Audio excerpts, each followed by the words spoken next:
Салам, салам. Ким мени көрүп угуп жатса, плюс басып коебуз. Ким мени көрүп угуп жатса, плюс басабыз. Мага обратный связь бериңиздер. Мен көрүнүп угулуп жатамбы? Жылдыз Маматова плюсту көрүп атам. Гүлнур плюс басты. Мен угулуп көрүн, мен связьды текшерип атам кыздар. Эгер мен чындап көрүп угуп жатсаңыздар, плюс басабыз. Себеби дегенде мен аз бөтөн элдемин, бөтөр жердемин. Мага аябай маанилүү мен угулуп көрүнүп жатканым. Чынара, Наристе, Назира Мурзалиева, Кулжамал, Жылдыз, Нурия, Нурпери, Бибигүл, Назгүл, баарыңыздарга Дубайдан жалындуу ысык салам. Аябай сагынып кеттим сиздерди.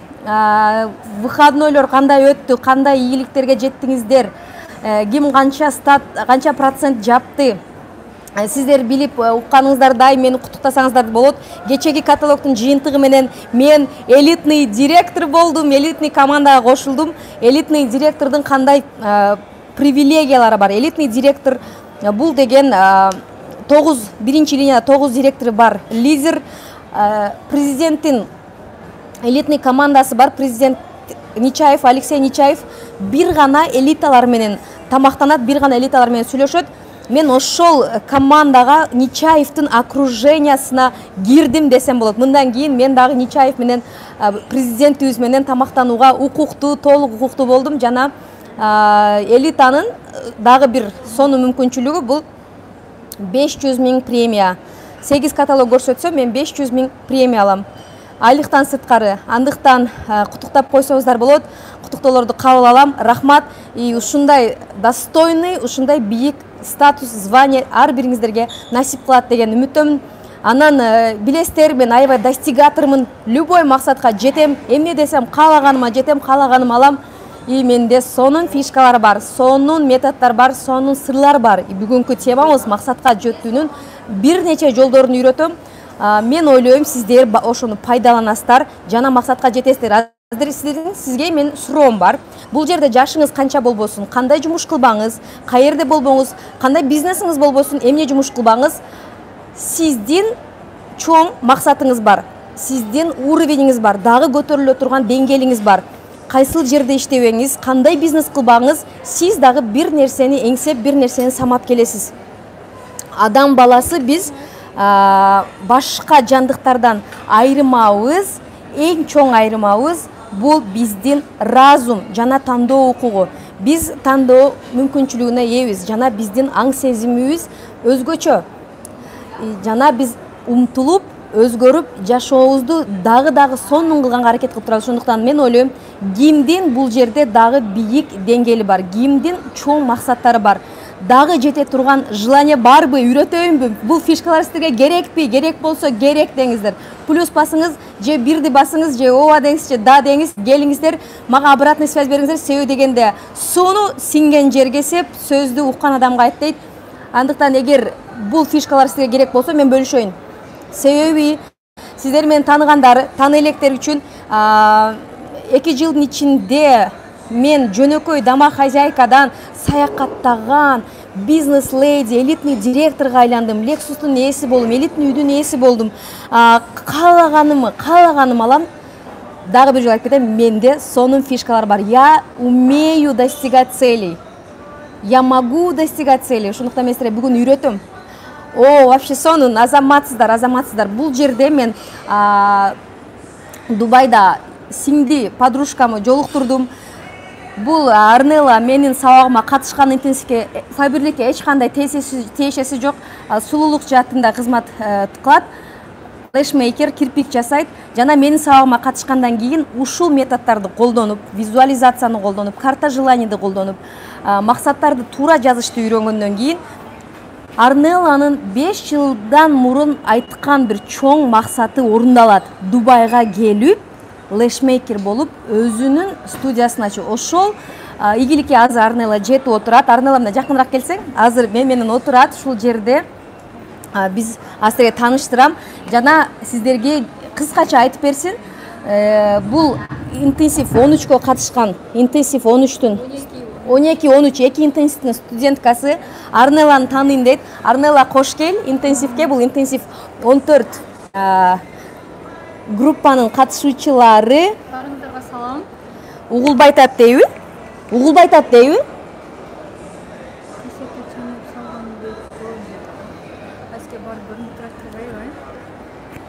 Кыздар угулбайтабы? Келиңиздер, связь текшерип алалы. Угулуп жатат дейт. Кассета чайнап жаткандай деп жазып тур. Жакшы слышно дейт. Все, анда кассета сизде чайнап атат. Арнелла, келгениңе канча болду? Канча жаштасың? Жана мен интенсивиме кантип катышып калдың? И интенсивге катышкандан кийин сенин результаттарың, максаттарың кайсылары орундалды, кантип орундаттасың? Саламатсыздарбы? Барыңыздарга жагымдуу кеч каалайм. Мен интенсив 12ге, анан 13кө катышкам. Биринчи ошол Самаражен интернеттен эле көрүп жүрүп, мындай суктанат болчум. Ушул эже менен таанышсам, ушул эже менен сүйлөшсөм деп. Анан бул главный биз эмеге мындай мен путешествие кызыгам. Анан ошолорду карап жүрүп, лайк басып жүрүп, анан 12-нчи интенсивге катыштым. 12-нчи интенсивге катышкандан кийин мен Америкага кетем деп чыккам. Аябай мотивация алып Америкага кетем деп, тилекке каршы Америкага барбай кал, анан Дубайга деле барсам болот го азыр. Просто Дубайды эмне үчүн тандадым? Январда келе турган болуп, январда эмес, декабрда келе турган болуп калган. Мен жылуу жакка эле барып турайын, пока английскийим дагы жакшы болгондуктан базовый болчу. Анан бул жакты Дубайды тандадым. Келгениме 1,5 ай болуп калды. Буюрса жакшы. Самаражеден мен бир гана мындай максатты орундатканды эмес, мындай бардык нерсени үйрөндүм. Даже адамдар менен кылган мамилени дагы ошондой эле кандай жашаш керектигин дагы, өзүн сүйгөндү дагы мен адамдарга эле жардам берип эле жүрө берет болчум да. Анан өзүм ойлой элечи, анан көрсө ийгилик биринчи өзүңүз сүйгөндөн келет экен.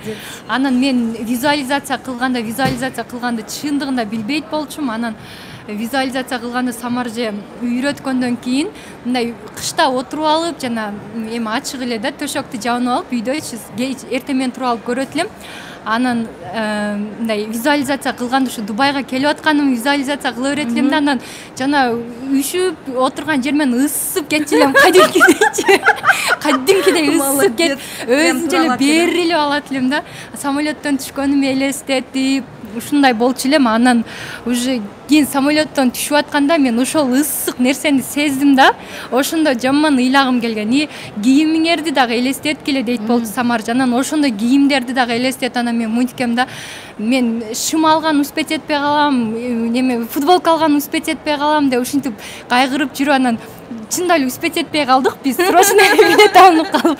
Анан мынтип ойлоп койгом да. Мен ошол кийимиме анда мына кийимдерим бар го, ушуну кийип кетип тура берейин депчи, именно ошо кийимдеримди кийип келип калгам да. Самолеттон түшүп атканда ошол нерсени элестетип, анан айткам, жаңы кийим алам деп койбой депчи. Анан мен азыр чындыгында эле мечталарга өтө мындай бандай серьезный карайм. Сө мечта чындыгында орундалат экен. Сө мен 2016дан бери мечта этет болчум Дубайга келгенди, Дубайда иштегенди. Анан азыркы күндө мен келгенден кийин уже мечтам орундалгандан кийин ошо дагы чоң мечталарды коюп, аткарган аракет кылып калдым. Анан ошон үчүн дагы Самарже келем дегенде аябай күттүм. Сө мындай энергия алам, кадимкидей энергия алам. Самаржен эми Инстаграмын көргөндө как сериал көргөндөй көрөм. Мындай энергия алат экенсиң. Бүгүн да чогуу жүрдүк, мындай кадимкидей жеңилдеп калдым да. Уже 1,5 айдан бери жолго элек болчук. Кадимкидей жеңилдеп, уже дагы канча 1 жылга жете турган энергия алып калдым десем болот Самаржеден. Молодец, молодец. Көрдүңүздөрбү? Бул интенсивге катышкандардын уже результат бар. Арнелла фабриктте иштебейт. Бүгүн аябай көндүрүп атам. Көндүрө аламбы, жокпу? Фабриктте Дубайда деле иштесең болот, кел иштели деп, по-моему, кичине көндүрүп койдум окшойт. Дагы до конца көндүрүп бүгүн регистрация кылам. Фабриктте дагы сонун мүмкүнчүлүктөр бар деп көндүрүп атам. Арнелла экөөбүз азыр биз сиздер менен чогуу дагы бир сонун нерсе жасайбыз. Мен ойлойм, сиздер карта желаниеге даярсыздар. Ким сатып алды? Честно признайтесь, ким сатып албады? Сатып алгандар, же болбосо даярдагандар, сүрөт чыгаргандар болсо мен даярмын деп жазыңыз. Эгер сатып ала электер болсо, жасаган эмес болсо, сүрөт чыгарган эмес болсо, мен даяр эмесмин, мен жасабадым деп. Бул жерде ачык айтыңыз. Ким реально даяр? Кимде азыр клей, кайчы, клей, кайчы мен көрдүңүздөрбү? Даже Дубайда жүрсөм дагы ресурсоемкость у меня зашкаливает. Карта желанием жанымда. Мен Дубайдамын, кыздар. Но у меня есть кайчы, клей, все есть, все под рукой. Сүрөттөр мен сатып алдым, мен даяр эмесмин дейт. Сиздерде почти бир жума убакыт болчу даярданганга. Мен ойлойм, көп эле убакыт бердим даярданганга. Карта желаниеди биз азыр чогуу жасайбыз сиздер менен. Карта желаний бул эмне? Бул эмне? Каяктан келип калды? Ким ойлоп тапты? Карта желаний бул визуализациянын инструменти катары пайдалансаңыздар болот. Эң күчтүү метод, максатка жетүүнүн эң күчтүү методу бул визуализация. Визуал, вижу. Англис тилинен, орус тилинен да вижу деген сөз визуализация, вижуал. Вижу деген сөздөн келген или вижуал. В общем, мен көрүп атам. Сиз жок нерсени көрө алганыңызда гана ошол нерсе сизде колуңузга келет. Сиз жок нерсени көрө билгениңизде гана. А эгер сизде сүрөттөр турса, ошол сиз элестеткен машинанын сүрөтү, сиз калаган бриллианттын сүрөтү, сиз калаган статустун сүрөтү, сиз калаган үйдүн сүрөтү турса, сизге визуализация жасаш оңоюраак болот. Анан мен сиздерге подсознание, сознание боюнча сабак башталгандан бери айтып келем. Подсознаниега кириш үчүн кайра ошол мысль, эмоция сөз бирдей болуш керек. Эгер сиз ошол картаңызды күндө көрүп турсаңыз, сизде эмоция пайда болот, реально көрүп аткандай болосуз, реально сиз алгандай болосуз, сизде чувство, эмоция, ой пайда болот да, жанагы трансформация болот подсознаниега. Сиздин мээңиз, биздин мээ ишене баштайт ошол нерсеге. Мен чындап ушул нерсени алам деп, мен спальнимди илип алгам. Билесиздер, жанагы эптебей карта желанием. Аябай чоң болчу спальнимди. Ойгонгондо эле жанагы Лексусту көрөм. Ойгонгондо жанагы Тони Роббинстин сүрөтү турат, шуба турат, элитный директор, бриллианттар бүт, мен элитный үй, мен калаган нерселерди жаптап, эптеп 5 сомдук сүрөттөрдөн чыгарган багандай. Качествосы аябай низкий. Мен биздеге бир 2 күн убакыт берген, аябай тез жасагам. Бизде отчет группага мен даярмын деп ташташым керек болчу. Эгер даяр эместерди удаление кылат болчу. Мен анчалык сурово карабадым сиздерге.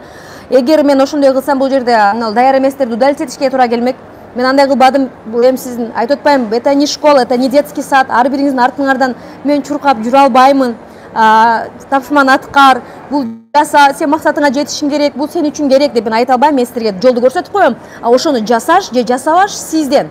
Эгер реально жасасаңыз, сиз каалаган максатыңызга жетсеңиз болот. Белгиле аз карта желания жөнүндө айтып берем. Жасап атканда өтө серьезный кабыл алыңыз. Койгонуңузда чын жүрөгүңүз менен, дилиңиз менен жасаңыз, эмоция сөзсүз керек. Без эмоции никак. Эмоция деген эмне деген? Сиздин чувстволоруңуз. Мисалы, үйдү чаптап атканда мен ушул үйгө кирем. Ушул үйгө киргениңизди элестетиңиз. Ал үйгө алганда, ошол үйгө киргениңизде кандай сезимдер болмок сизде? Ошол машинаны алганыңызда жыты келиш керек. Бул жерде бир нече эмоция создавать эткендин бир нече шарты бар. Биринчи бул картинканы реально көрүү. Картинка, ошол машинаны же болбосо үйдү реально элестетүү. Анан экинчиси кайсыл мезгил, мисалы сиз максатыңызга машинаны кышта алам деп койсоңуз, сиз машинаны айдап кетип атканыңызды элестетишиңиз керек. Кыш болсо, значит эчте эмне болот? Кар болот. Суук болот. Сиз ошону элестетишиңиз керек. Кондиционер иштеп аткан болот. Ошону элестетишиңиз. Же жай болсо, эчте күн болгон болот. Сиз жеңил көйнөкчөн же болсо жеңил футболка. Все должно быть прям идеально. Жыттардан бери машинанын кожаный салон болсо кандай жыт келет? Кандай жыт келет? Кожаный жыт. Кайсыл мезгил, может түнбү, может жарыкпы. Полностью сизде картинка болгондо, сизде главный эмоция болуш керек. Картинка бар, анан реально сиз калаган машинаңызды мингениңизди элестетишиңиз керек. Калаган үйүңүзгө киргениңизди элестетишиңиз керек. Эгер чындап ошол үйгө киргениңизде кандай сезимдер келмек? Самое сильное притяжение – это эмоции. Эгер сиз без эмоций жөн эле тарс-тарс мен ушуну жасашым керек, бул тапшырма бул деле жасап койсоңуз, действие болбойт. Эгер действительно ошол ийгиликке жетем десеңиз, действительно ошол нерселерди алышыңызды кааласаңыз, осознанно ушулду мен алам, точно алам деп эмоция менен чаптаңыз, жанагыны клейлеп атканда жыргап, сүйүнүп, кубанып, как будто уже алгандай. Конечно, көрдүңүздөр, что за бред деп меңиз ишенбеши мүмкүн, бирок ошону жеңишиңиз керек болот. Реально алып аткандай. Реально алып аткандай. Чындап алып аткандай, чындап кирип жаткандай, как будто это уже ваше собственное, сизге ошол чувство келиш керек, эмоция и мысль. Это трансформация болот. Сөзсүз трансформация керек бизге, ошол нерсеге сиз ишенишиңиз керек. Андан кийин эң маанилүү нерсе бул жерде. Мен сиздерге азыр башка интенсивде айтпаган бир сырым айтам. Мен постоянно ар бир сырымды бөлүп айтып, уже почти эч кандай сырым калбады.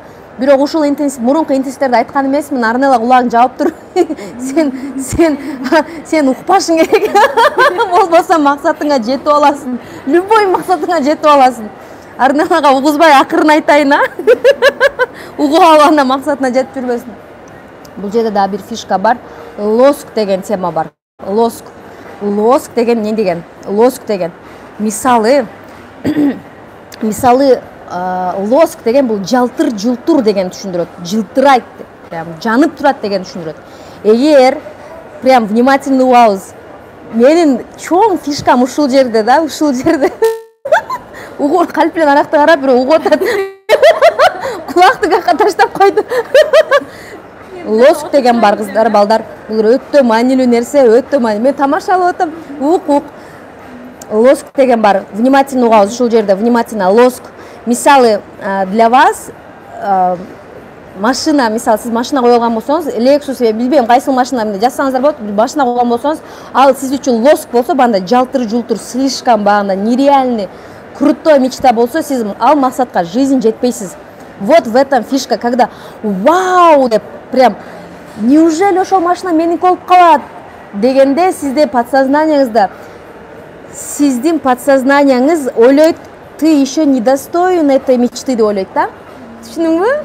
Ты еще не готов деп ойлоп калат да, сиз слишком вау дегенде, мисалы машина, же болбосо элитный директор, же болбосо элитный үй, я не знаю, может путешествие какое-то, сиз үчүн прям вау, слишком нереальный нерсе болуп, лос кылып алсаңыз жанагы максатыңызга, сиз ал максатка эч качан жетпейсиз. Эгер сиз үчүн нормальный болсо, мисалы сиз үйдө наныңыз болсо, вау, мен наным бар үйдө дебейсиз го. Менде наконец-то нан бар деп уже сүйүнүп албайсыз го. Үйдө нан бар, спокойно карайсыз нанга, спокойно нан келет. Или там телефонуңуз болсо, сиздин телефонуңуз болсо, там, не знаю, Samsung Galaxy какой-то телефон болсо 15 000. Вау, телефон или там. Дебейсиз го, сиз iPhone 11 алсаңыз, вау дешиңиз мүмкүн. Вау, токтом 100 миңге iPhone 11 алып алдым деп ушундай. Эгер сиз вау дей турган болсоңуз, сиздин подсознаниеңиз ойлойт, это не для тебя дейт. Детка, успокойся, это не для тебя деп. Сиздин подсознаниеңиз ишенбесе, ал максатка сиз эч качан жетпейсиз. Снимите, убираем лоск. Убираем лоск. Буну айткан эмесмин, Эч качан айткан эмесмин.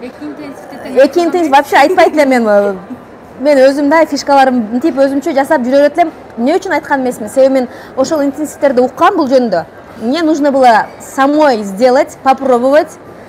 Если вдруг не работает болсо, анан кийин дагы уят болуп калбайын, баягы лоскуң иштебейт экен Самара дей турган дебесин деп, мен биринчи өзүм ошол уккандан кийин текшерип көрдүм. Мисалы, элитный үй мен үчүн лоск болчу. Элитный статус для меня лоск. Вау, мен элитный директор деп мен өтө багындай чоң звание көрүп алгам. Ошон үчүн мен жете албай жүрдүм. Канча үй алайын десем да үй албай жүрдүм. Качан мен это нормально, что я буду жить в элитной квартире. Это нормально, что я Самара Кенешева элитный директор. Это нормально. Это как үйдө нан тургандай эле, үйдө суу агып аткандай эле. Это нормально. Эште кар жаап аткандай. Ушунчалык это нормальный нерсе деп мен ишендиргенде, мен баягы лоскту жалтыр жултурду алып туруп спокойный мындай обычный серый кылып койгондо максатты. Это достижимый. Это получается сиз кичинекейсиз, мындай да, мен түшүндүрүп атамбы? Сиз кичинекейсиз, максатыңыз слишком чоң да, и бул жер резонанс болот да, сиз ал максатка жете албайсыз. Сиз ошол максат менен тең турушуңуз керек. Не вот так, а прям тең. Это нормально, я достойна ошол үйгө, ошол машина. Это нормально, что я езжу на Лексусе. Только я так думала, что это ненормально. А сиздин гана оюңуз, что ненормально. Нормальный адамдарга мындай мээңизди, эмнеде мышлениеңиз чоңойтушуңуз керек болот, өзүңүздүн ичиңизде яны как резина катары чоюшуңуз керек болот. Ошол максатка чейин чоюшуңуз керек болот. Это нормально деп сиз кайра кайталашыңыз керек ошол нерсени. Это нормально, что у меня есть Lexus. Это нормально, что я живу в элитных. Это нормально для меня деп. Качан ошол лоскту снимать эткениңизде ошол максат сизге оңой эле кирип келет. Просто астыңызга ме деп кирип келет. Сиз качан жанагы лосту убирать эткенден, важность значениени убирать эткениңизде. Слишком важный кылып койгон максаттар эч качан орундалбайт, потому что значимость высокая, сиз кичинекейсиз. Сиз кичинекейсиз, а значимость высокая. Анан дагы бир сонун нерсе айтам, аны дагы айткан эмесминби же айтканмынбы, не помню. Бирок мен бүгүн интенсивдин катышуучулары менен бул жерде жүрөм да эми өзүмдүн директорлору менен. Анан директорлор менен сүйлөшүп отурсам, о прошлом көп сүйлөйт экен, о прошлом көп сүйлөйт, мурунку күндөрүн көп сүйлөйт. Хотя мен айткан эмесминби?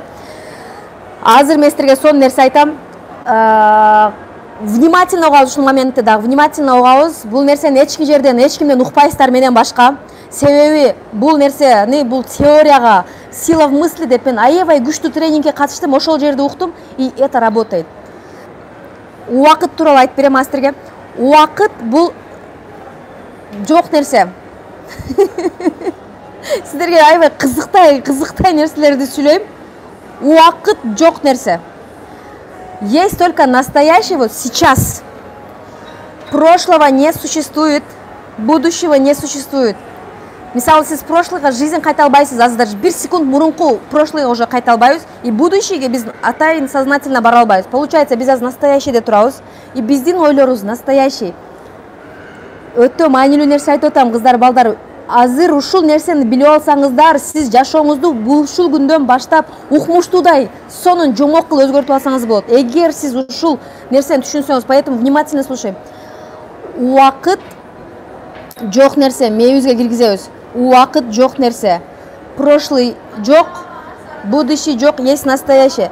И биздин сознаниябызда только настоящий бар. Получается, сиз прошлый неудачаларыңыз болгон, сизде каталар болгон. Неудача биз көбүнчө өзүбүздү прошлый неудачаларыбыз менен салыштырабыз. Мисалы, мурункуда биз иштей албаган болсок, мурункуда бир ийгиликке жете албай калган болсок, мурункуда жаман сонун отношения кура албай ажырашып кеткен болсок, биз жаңы отношения кургандан коркобуз. Жаңы жумуш баштагандан коркобуз. Себеби биз не болгон? Биздин оозубуз сүткө күйгөн, анан айранды үйлөп калганбыз. Бирок это неправильно. Себеби дегенде биз мурунку отношенияларыбызды ойлогондо, мурунку жаман нерселерибизди ойлогондо, мурунку прошлыйыбызды ойлогондо, биздин сознание эмнеди ойлойт билесиңерби? Биздин ме.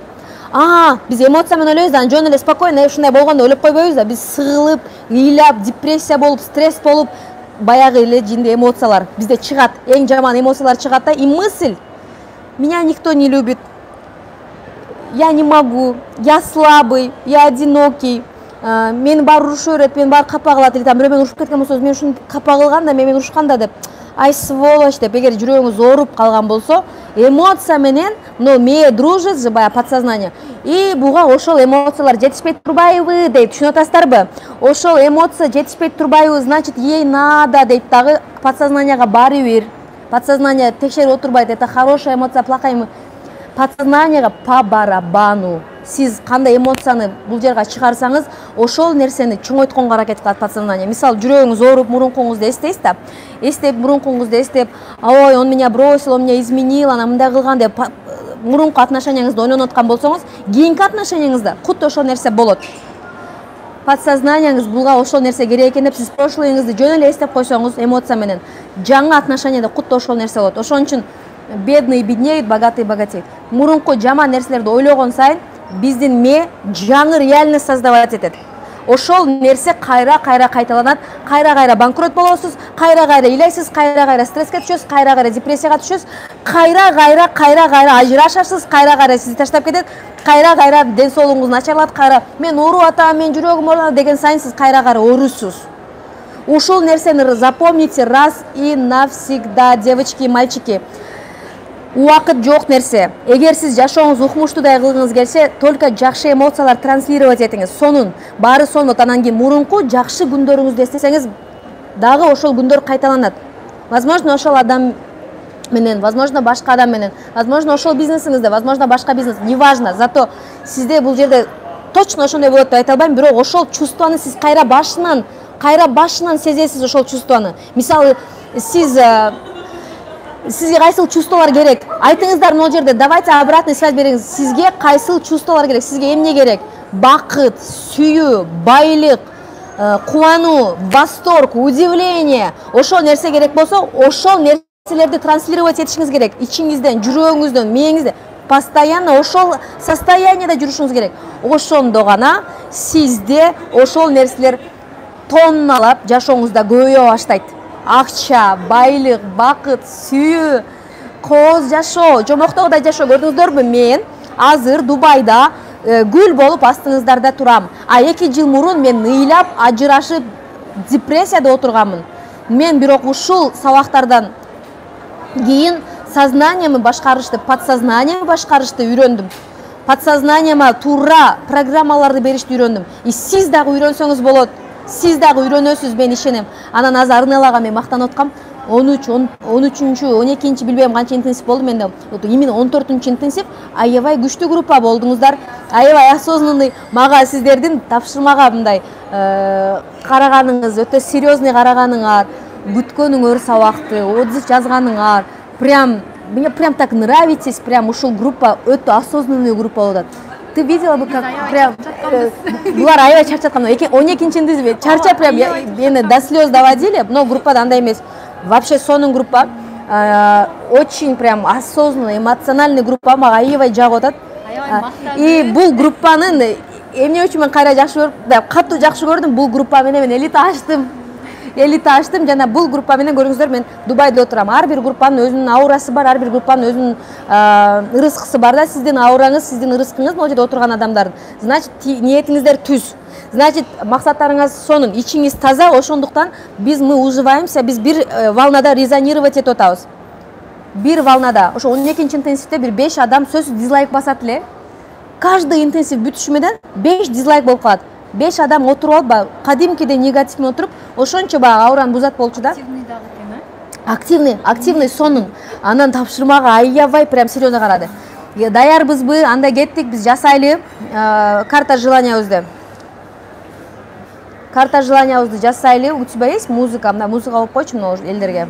Музыка угуп, карта желания жасайлы. Дубайда жүргөндөй болуп атам дейт. Муну карта желаний, мындай болуш керек сизде, мындай бир доска болуш керек. И бул жерде жана биз максаттарды биз бөлүштүргөнбүз, эсиңиздерде болсо. Бул жерде богатство, семья дейт, мудрость, слава, призвание, здоровье, карьера. Сиздерде барыңыздарда бар, жанагы максатты бөлгөндөй кылып бөлүп алыңыздар. Бул жерде азыр 1, 2, 3, 4, 5, 6, 9 бөлүнүптүр, 9 сфера. Но сүрөттөрдү азыр кыркабыз биз. И жабыштырып жатканда, очень прошу, сиздерден аябай суранам, эмоция менен жабыштырыңыздар. Ошондо иштейт бул карта желания. Эгер жөлө жабыштырып койсоңуздар деле иштейт, но медленно. Но сиз тез жаткыңыз келет да ушунун баарына. Зачем тратить время? Мен Инстаграм окуду. Инстаграмда мен сонун пост жазгам. Бүгүн жаздым, окшойт, бүгүн жаздым. Дубайдын өсүүсүнүн, өнүгүүсүнүн сырын билип алдым мен. Элестетсеңер, Дубайдын сырын билип алдым. Я знаю, почему они растут, почему они number one. Мен ошол сырды билип алдым. Эгер кааласаңар, ошол сыр менен бөлүшөм. Биринчи силер менен бөлүшөм, анан Инстаграмда бөлүшөм. Биз кече Абу-Дабиге бардык. Андан мурунку обзор по Дубаю болду. Аябай сонун тур компания менен биз сотрудничать этип атабыз. И бизде сонун гид болду. И бизге жанагы Дубай тууралуу полностью айтып берди. Дубай тууралуу, Абу-Даби, Арабский Эмираттар тууралуу историясын, кантип келип калган бул, кантип ушинтип өнүгүп кетти. Бул жерде чөл болчу, эч нерсе жок. Же жер жок, же бир өсүмдүк жок, же бир суу жок. Ошентсе дагы бул дүйнө жүзүнүн эң бай мамлекеттеринин бирине кирет. Книга рекордов Гиннесага почти ар бир башнясы кирген, ар бир майрамы, ар бир ачылышы кирген. И алардын бир сыры бар экен, мен полностью угуп, анан баарына тыянак чыгарып өзүнчө вот почему они number one, почему у них все сбывается, почему у них все круто. Мен билдим. Шейх Мухаммед, булардын правители, ушул күнгө жеткизген Шейх Мухаммед сонун сөзү бар экен. Сонун сөзү бар экен.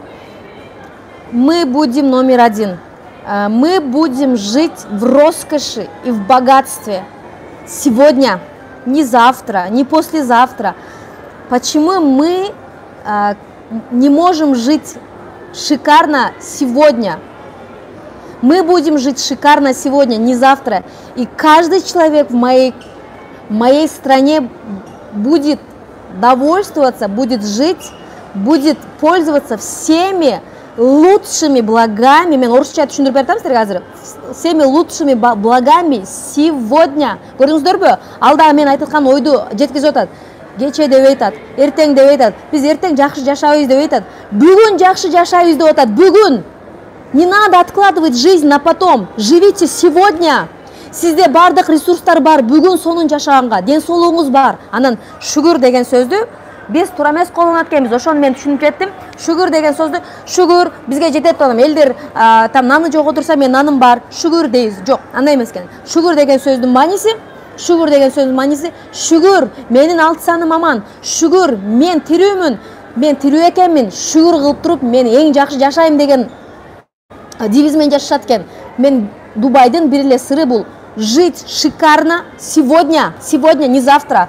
Анан дагы бир сонун сөз айтты Мухаммед, шейх Мухаммед. Эгер аял 9 айдын ичинде бир адамды жашоого келтирип коюп атса, бир адамды ичинде чоңойтуп коюп атса, эмне үчүн биз 9 айда бир чоң бир башняны жашоого келтире албайбыз дейт. Эң бийик башнялардын бири 9 айда Бурж-Халиф беле. Ошол 9 айдын ичинде уже эксплуатацияга кирген. Элестетип атасыңарбы? Эмне үчүн дейт? Аял киши 9 айда бир жашоону жаратып жатса, эмне үчүн биз ресурстар менен колдонуп, биз ушунча тирүү туруп, ушунча эл болуп туруп, ушунча ресурстарыбыз менен биз жаңы бир нерсени жарата албайбыз? Аябай мудрый киши экен, эманы келишиңер керек. Дубайга алдым. Баарын сөзүн угуш үчүн мен аябай Шейх Мухаммедти көрбөсөм да сүйүп калдым. Анын ар бир сөзү мудрости, ар бир сөзү бир жашоого мотивация берген, жашоого жаңы, жаркын жашоого умтулткан бир өтө күчтүү, мудрый киши, шейх правитель. Мага ушунчалык анын сөздөрү жакты. Жана мен анын сөзүн мен ошол сөздү прям нерме куюп, жүрөгүмө куюп, каныма сиңирип, чучугума жеткизип, прям нерме түйүп алдым. Жить шикарно, наслаждаться жизнью сегодня. Сегодня.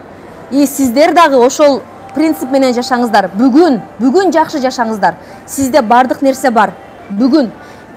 Мен азыр сиздерге айта албайм ким экенин, бирок менин командамда 3 каталогдун ичинде серебряный директор болуп 60 миңге чыккан кыз бар. Биринчи каталогдо 9% болду. Просто айтпаңызчы дейт да, жанагы көз тийип кетет дегенден аябай коркот экен. Ну, это ее установки, конечно. 9% болду, экинчи каталогдо 15% болду. Үчүнчү каталог жазылганда серебряный директор болуп, 2 директор чыгарып 60 миң зарплата чыкты. За 3 каталога. Көрдүңүздөрбү? Ошол эже дагы мен бүгүн сонун жашайм деген эже. Бүгүн, не завтра, не послезавтра, мен 1 жылды күтпөйм, 2 жылдап күтпөйм. Мен бүгүн жакшы жашайм. Мыналарды биз бүгүн алсак болот. Бүгүн. И сиз коркпошуңуз керек, бул өтө тез болуп кетет деп. Өтө тез болуп кетет, эгер сиз туура жасасаңыз, визуализация кылып, азыр эмоция менен жасасаңыз, бул карта желаниеде. Өтө тез болот, мунун бардыгы өтө тез болот. Эрнела аябай таң калып атат, Самарже, сиз 1 айдан кийин алып бересиз бардык нерсе, 1 ай, максимум 1 ай дейт да. Үй алам дедиңиз, 1 айда алып коюңуз, элита деп сүйлөп атыңызды 1 айга жетпей эле ачып коюңуз. Как дейт да, эми түшүндүңбү? Просто кечке сурайды. Самарже, сиз кантип эле жете бересиз, эмне кыласыз? Мага сырыңызды айтып анан кетесиз деди. Мен айтпайм. Баягы эле интенсивдегилер да деп коюп аткам да. Андан сырткаркы баягы лоск дегенди пайдаланам мен, кыздар. Лоск, убирайте лоск. Нону чаптап атканда, да, сүйнөстөр, но слишком багындай. Это нереально деген чувство болбош керек. Это нормально, мен ушундай үйдө болом, ушундай үйгө жашайм, ушундай машинада жүрөм. Это нормально, багындай, слишком багындай. Нереальный нерсе катары көрбөңүздөр. Убирайте лоск. Ким лоск деген теманы түшүндү? Түшүнгөн болсоңуздар плюс басыңыздар. Түшүнбөсөңүздөр, я готова еще раз, потому что бул өтө маанилүү максатка жетүүдө. Лоск убираем, лоск. Слишком багындай, максатты жалтыр-жултур кылып, нереальный кылып, слишком багындай кылып албаңыздар. Спокойно, нормально. Нормага келтириңиз. Лоск деген бул ошол максатыңыз жалтыр-жултур болуп, нереальный багындай, башкача максат коюп алгансызда багындай бийик кылып, сиз өзүңүз кичинекейсиз да максатыңыз өтө чоң. өтө чоң, андай кылбаш керек. Максатыңыз сизге окшош эле нормальный эле максат, машинабы, үйбү, саякат, не важно. Сиз кандай максатыңыз болбосун, сиз ошолго татыктуу, сиз менен тең максатыңыз. И вы можете этого достичь спокойно, оңой. Могул жерге программаны киргизиңиз. Убираем лоск. Мен кайчым гана. Эми азыр чаптап, жабыштырып баштаңыз.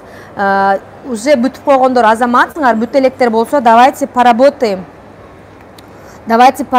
Анан кийин бул жерде именно менин карта желаниямда бардыгы уже даяр экен, ондой аффирмациялар мененчи.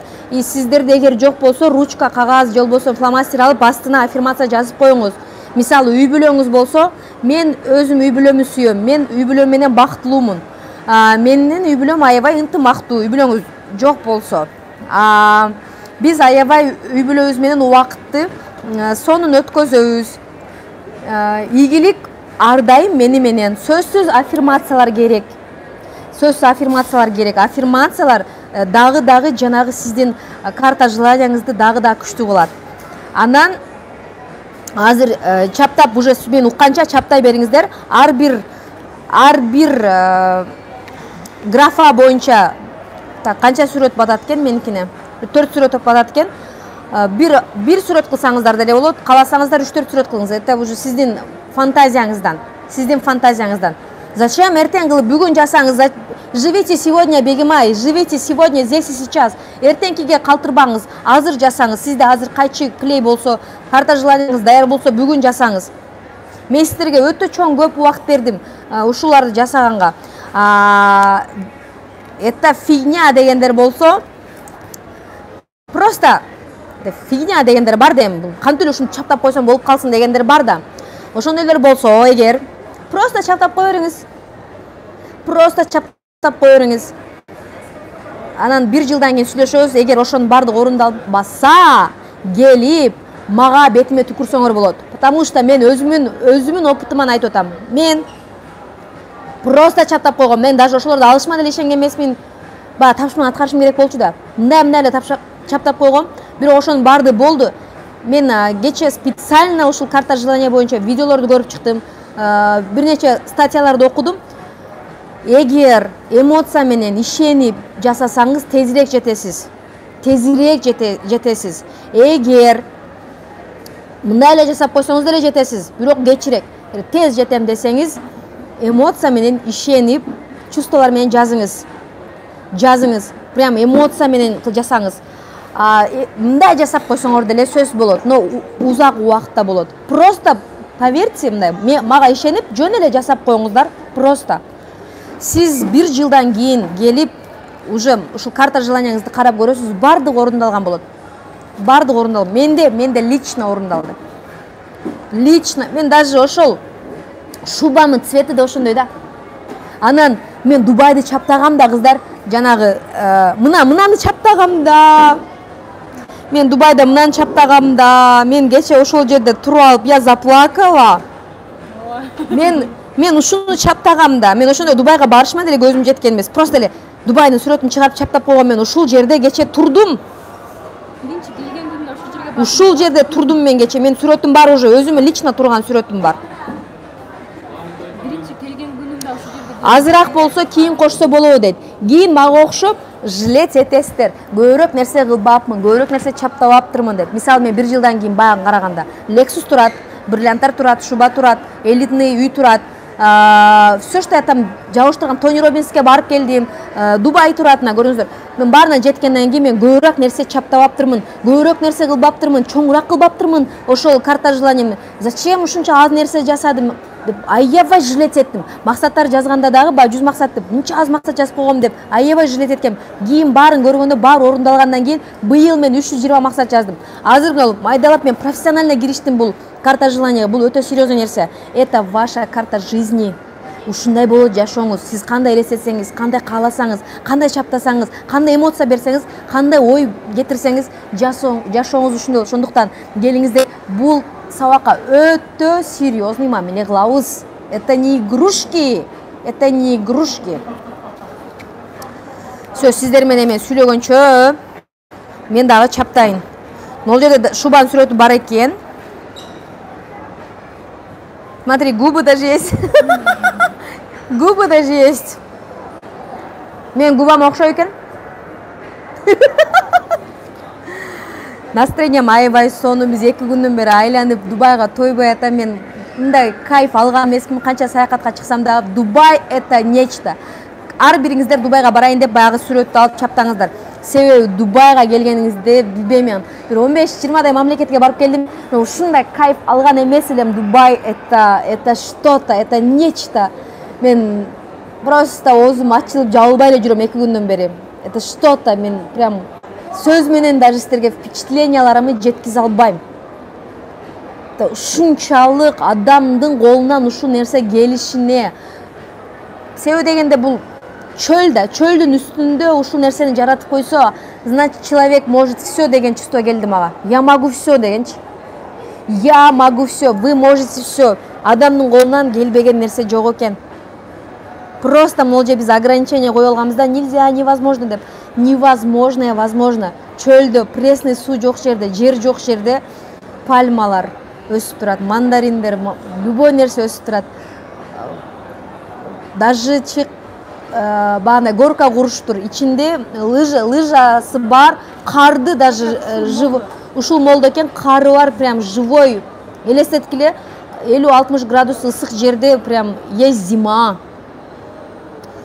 1 километрден турган есть башня, фонтандар, цветочный, бүгүн цветочный садка бардык. Биздин Кыргызстанда суу бар туруп, жер бар туруп, андай гүлдөрдү мен көргөн эмесмин. Мен бүгүн бир миллиард түрдүү гүл көрдүм. Миллиард түрдүү гүл көрдүм. Ал гүлдөрдү көрүп, эмне үчүн биз кыргыздар аны кыла албайбыз, эмне үчүн деп мен ошол суроо мени жеп келип атат. Сиз хотя бы болуптур, Кыргызстанды биз ошончо кыла албайлы. Ар бир адам өзүнүн үй бүлөсүнө киришсе, ар бир адам өзүнүн үйүн гүлгө, жомокко айланса, биздин Кыргызстанды сөзсүз өнүгөт. Давайте начнем с себя хотя бы, со своего дома, со своей семьи, со своей жизни. Ошондуктан давайте хотя бы өзүбүздүн жашообузга жоопкерчилик алайлы. Депутаттарды күтпөстөн, президенттерди күтпөстөн, просто жашообузду жомокко айландырсак болот. Алтынбек жуксун дейт, жугат, сөзсүз жугат, окружение сильнее воли дейт. Уже жасап баштадыңыздарбы? Давайте, убакыт аз калды. Мы еще должны повизуализировать. Убакытыбыз жетпей калса, өзүнчө жасайсыңар, эртең илип отчетко жөнөтүп койсоңуздар болот. Илип уже все, карта желания готова деп. Ар бириңиздерди отчет күтөм. Отчет группага киргенде мен сиздерден отчет окугум келет.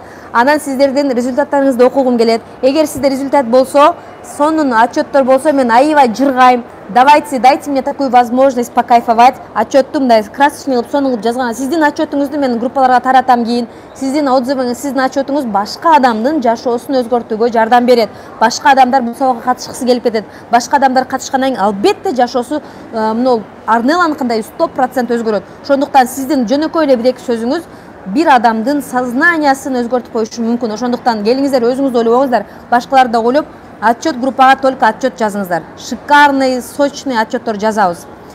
Кандай болуп атат, эмне өзгөрүп атат, кандай результаттар болуп атат. Уже сиздер генеральный уборканы бүтүшүңүз керек эле.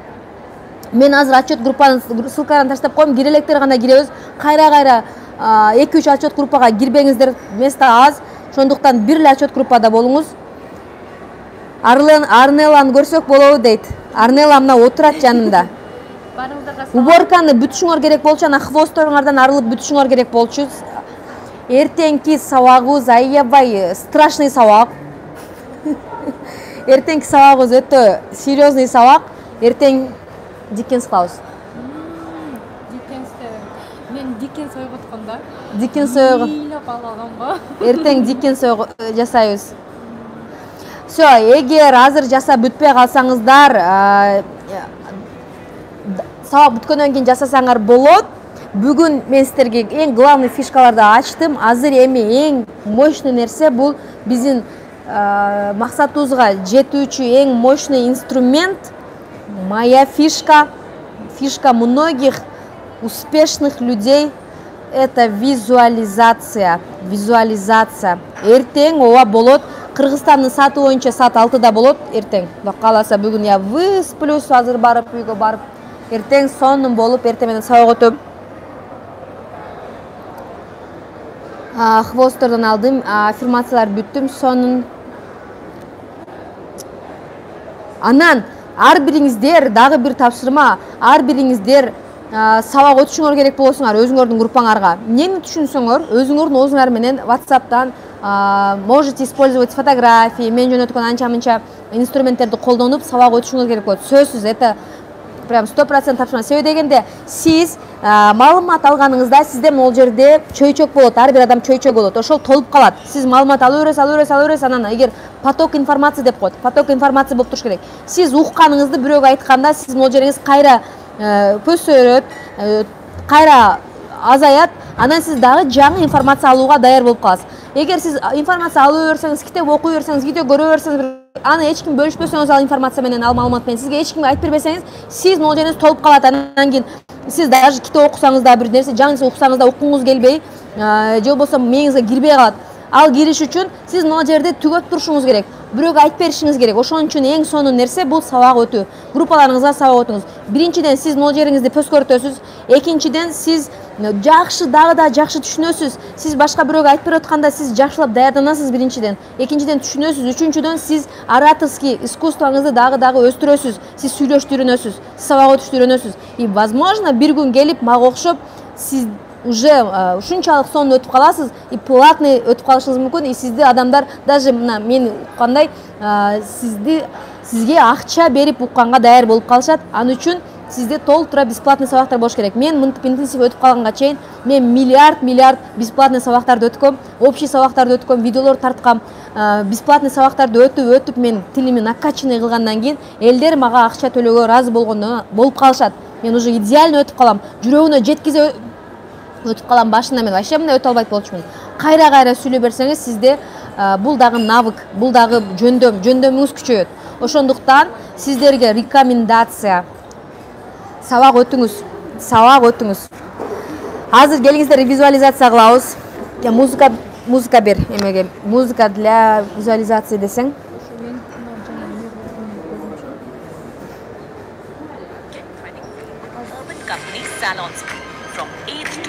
Биз аз кафеде отуралуу эле.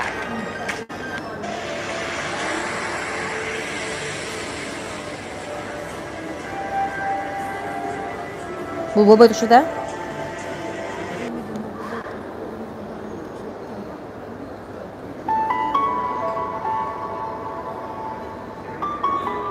Багы эмени койчу элем мен, хатиканычы визуализацияга. Ошол сонун чыгат.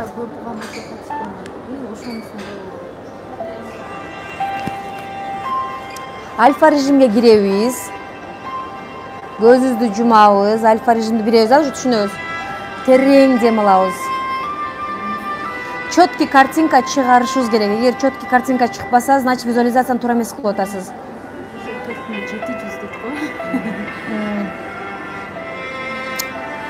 Четкий картинка чыгыш үчүн сиз туура жасашыңыз керек. Биринчиден аба ырайы кайсыл мезгил, кайсыл кышпы, жазбы аныктап алышыңыз керек. Аз бир максатты элестетиңиз, аз бир максатка жеткениңизди элестетебиз. Көпчүлүгү директор болгонун элестетет. Бул жерде көпчүлүгү ошол директор болоюн деп катышат бул сабакка. И келиңиздер, азыр директор болгонду элестетебиз. А эгер сиз фабрикте иштебесеңиз же башка компанияда иштесеңиз, сиз өзүңүз ошол өзүңүздүн ийгилигиңизди, максатыңызды элестетиңиз. Максатыңызды кайсыл мезгилге койгонсуз, кайсыл ай элестетиңиз, кайсыл жыл, эртеби, кечпи, сиз кандай кийимде турасыз, кайсыл жерде турасыз, үйүңүздөбү, же офисиңиздеби, же машинадасызбы? Четкий геолокация болуш керек, локация, кайсыл жерде турасыз. Мен дагы ошо элестетем сен менен отуруп. Главный эмоция болуш керек. И жанагы максатыңызга жеткенди элестетиңиз, ошол максатыңызга жеттиңиз. Мая структурага кирип карасаңыз, сиз 3000 балдан ашык бал жаап койдуңуз командаңыз менен. Сизде кандай сезимдер пайда болмок, ошол сезимдерди келтириңиз. Реально жеткениңизди элестетиңиз.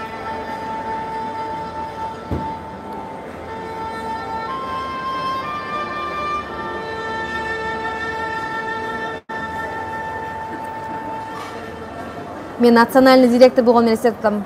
Менде гордость пайда болду. Сразу көрдүңүздөр, байкадыңыздарбы? Мен мынтип отурат элем, мындай болуп калдым. Прям я почувствовала гордость за себя. И жеткениңизди элестетиңиз, чындап кубаныңыз. Сизди ким куттуктап атат? Куттуктап аткандарын, сизди бардыгы мактап жатканын, группаңызда сүрөтүңүз чыкты, элдин баары куттуктап жатат. Командаңыз куттуктап жатат, наставнигиңиз куттуктап жатат. Сизге ишенбегендер, вай, молодец, жасап койду деп атат. Сиз ушул күндү күтүп жашадыңыз.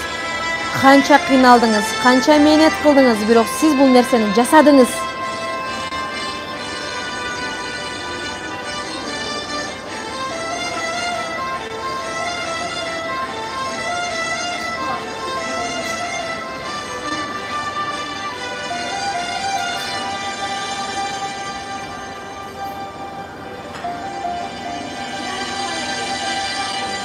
Кубаныңыз, сүйүнүңүз, прям от души радуйтесь, реально жеткенде кандай сезимдер болмок сизде?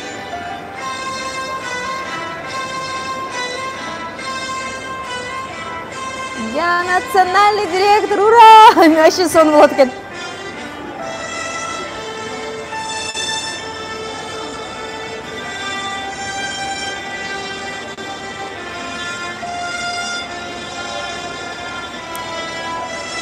Мен Instagram элестетип атам, кетишке баанда сторис кылып тартышат го, куттуктайбыз деп. Мен элитам ошондой элестетип атам. Круто! Элестетиңиз, чындап элестетиңиз, көзүңүздү жумуп, ошол мезгилге барыңыз, реально прочувствуйте.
Эртең менен кеч 2 мал жасашыңыз керек болот.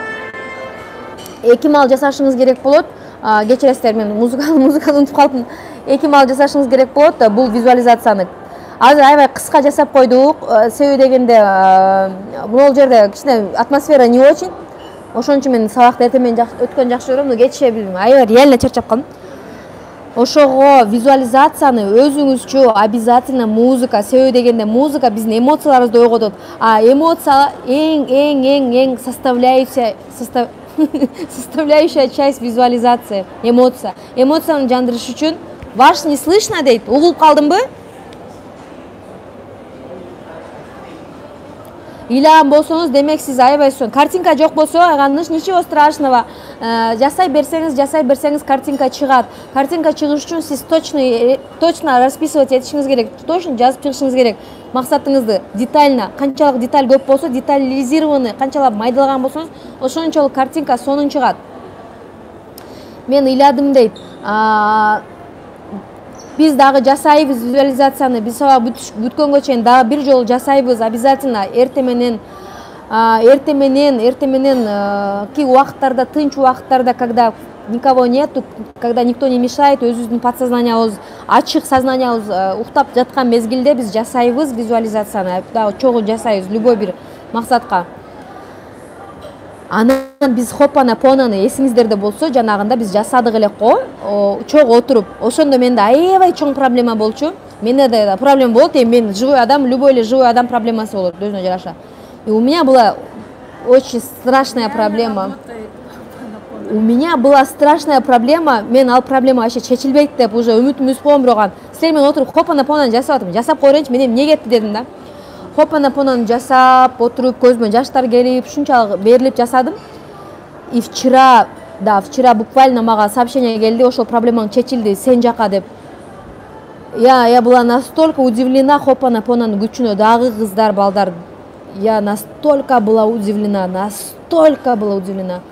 Хопанапонаны билетем, ушунчалык күчтүү экен, бирок мынчалык месте. Бир адамдын тагдырын чечип койду ошол хопанапона. Нары же бери боло турган адамды бери кылып койду да. Аябай ыраазы болуп кеттим хопанапоно, ошондуктан жасаңыздар, эгер проблемаңыз болсо, прям каждый день жасаңыздар, 2 мал, 3 мал, пока проблема ваша не решится. Нерешаемых проблем не бывает. Биз бүт проблемаларды, бүт баленин баарын өзүбүз чакырып алабыз, баарыбызды, мусордун баарын өзүбүз чакырып алабыз, ойлорубуз менен, эмоциябыз менен. Анан ошону установканы издеп отурган убактыңыз жок да сиздин, качан ошол установканы табам деп. Просто хопанапонаны жасайсыз, всё. Жанагы проблеманы хопанапона өзү кирип, мээңизге кирип, установкаңызды табып, ликвидация кылат, жок кылат, трансформация кылып, сизди реальностьти өзгөртүп коет. И сиздин проблемаңыз өзү менен өзү чечилип, жакшы жакка чечилип, жашооңуз дагы сонун жомоктогудай болот.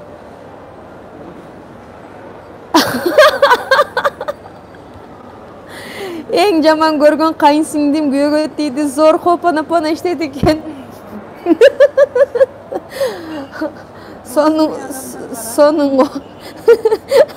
мен күлдүрөсүңөр да силерчи вообще.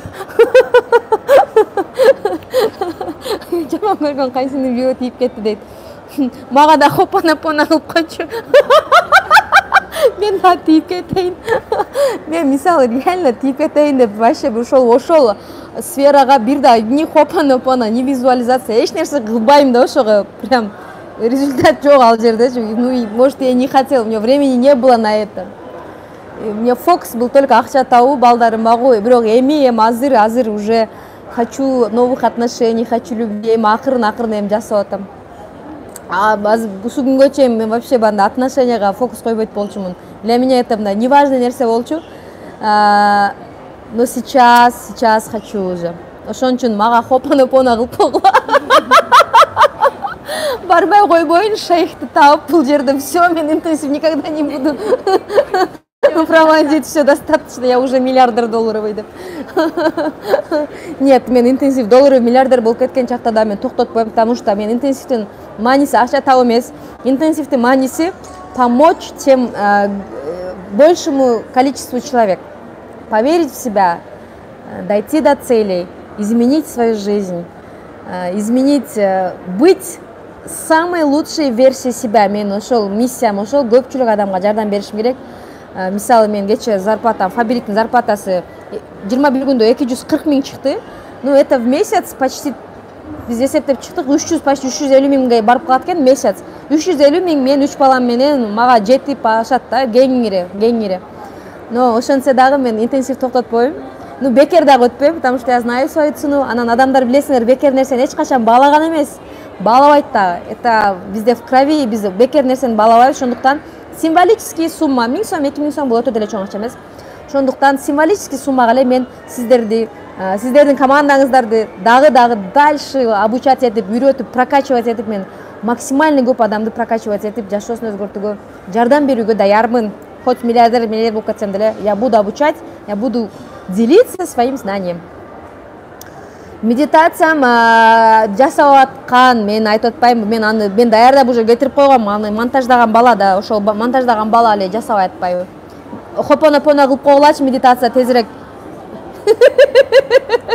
Хопанапона кылып койгулачы, реально айтып атам. Давайте хопанапона жасап койгулачы, ошо медитация тезирээк бүтүп кетсин. Мен ошону өзүм да жасайынчы бүгүн. Потому что аябай чөзүп салды. Көпчүлүк адамдар хопанапонага акча салып коюшкан, то есть эмеге, медитация акча салып коюшкан, күтүп отурушат. До сих пор даяр болбой атат, мен өзүм уялып бүттүм. Келиңиздер ошол хопанапонаны жасап тезирээк бүтүп кетсин. Самарочка Гүлзат Мамытбек бизди ойгота албады дейт. Гүлзат Мамытбек бирок ал элди ойготом, моя миссия элди ойготуу деп алып, ал башка темага өтүп кетти да. Ошол жери болду. Ошол бир фокусту бир жерден алып кетиш керек. Бир жерден алып кетиш керек. Алып кетиш керек. Начал, доведи до конца. Начал, доведи до конца. Медитация кыргызча. О, в этом и фишка. Кыргызча. Я вас всех люблю, всех обожаю. Ар бириңиздер койгон максатыңыздарга жетиңиздер. Ар бириңиздер максатка жетүүгө татыктуусуздар, азаматсыздар. Бул жерде онлайн менен отуруңуздар. Жылуу сонун атмосферада отурдук. Рахмат. Разымын, ар бириңиздерге разымын. Интенсивке катышкандарга 1000 сом. Интенсивке катышпагандар үчүн, вообще эч кандай интенсивке катышпагандар үчүн 2000 ал готов тренинг. 10 күндүк тренинг. И ал өмүр бою прямо ал өчпөйт. Сиз почтаңыз аркылуу берилет, доступ по почте. И сиз аны любой круглосуточно кайсыл интернетиңиз болсо эле жандырып алып, кошо медитациялар жасасаңыз болот. Любой темада болот. Акчага, ден соолукка, сүйүүгө, максат орундатууга, на самоуверенность, на любовь к себе. Максатка орундатуунун эле бир 3-4 медитациянын түрү болот. Акчага дагы бир 3-4 медитация болот. Ну там почти готово. Ошо азыр монтаждап атканда мен да жөнөтүп коем, ал баягы ашыкчасын кыркып монтаждаш керек болчу. Сөзүңүз угулбай катуу музыка угулуп жатат дейт. Музыка деле жок го вроде. Всё, баарыңарга ийгилик каалайм. Бул жерде мени командам күтүп жатат. Мен 1 саатка деп чуркап келе калгам. Биз айланып жүрөбүз азыр. Эмне деген жерде жүрөбүз? Emirates Mall деген биз сонун торговый центрдин ичиндебиз. Аябай шикарный жерде жүрөбүз. Азыр биз кайра саякатыбызды улантабыз. Сиздер жакшы жатыңыздар. Бизде Дубай сааты боюнча саат ровно 9 болду. Канча болду? 9 болду? Сиздерде саат 11 болду. Жакшы эс алдыңыздар. Эртең саат Кыргызстан сааты боюнча 6-да көрүшөбүз. Баарыңар жакшы көрөм. Люблю, спокойной ночи.